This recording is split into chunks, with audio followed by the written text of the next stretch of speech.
তীব্র গরমে সৌদিতে প্রবাসীসহ সাধারণ মানুষের হাসপাস অবস্থা। এরই মধ্যে এলো আরও বড় দুঃসংবাদ। গ্রীষ্মের শেষ মাস আগস্টে সৌদি আরবের বেশিরভাগ অঞ্চলের স্বাভাবিকের চেয়ে বেশি তাপমাত্রা বিরাজ করতে পারে বলে সতর্ক করে পূর্বাভাস দিয়েছে দেশটির আবহাওয়া দপ্তর এনসিএম।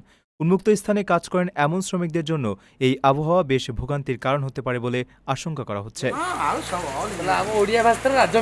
এনসিএম এর মুখপাত্র হোসেন আল কাহাতানি জানিয়েছেন, জলবায়ুর পূর্বাভাস অনুযায়ী আগস্টে প্রায় পুরো দেশ জুড়ে গরমের তীব্রতা অব্যাহত থাকবে। বৃষ্টিপাতের বিষয়ে তিনি জানান, জাজান, আলবাহা এবং তাবুক, মদিনা, মক্কা, আসির, নাজরান ও পূর্বাঞ্চলের প্রদেশের কিছু অংশে স্বাভাবিকের তুলনায় বেশ কম বৃষ্টিপাত হতে পারে।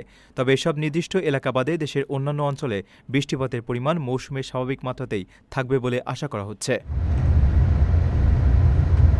তীব্র গরম ও কম বৃষ্টির পাশাপাশি বেশিরভাগ অঞ্চলেই বাতাসের গতিবেগ স্বাভাবিক মাত্রাকে ছাড়িয়ে যাওয়ার আশঙ্কা রয়েছে।